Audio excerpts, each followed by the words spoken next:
What's the word, YouTube? It's your boy Big Will. We gotta get out the predator alert with this dirtbag.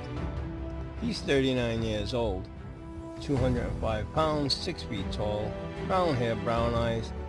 He's white skinned with a filthy smile on his face and his mugshot. He lives on North Main Street in Fall River, Massachusetts, and American Legion Highway in Westport, Mass. Keep your kids safe if you live in that area. His name's Ryan Heap.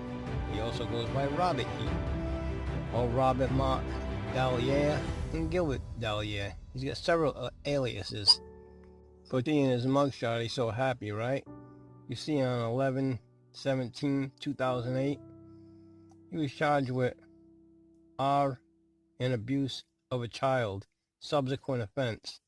And this creep in his mugshot smiles. Spread the word.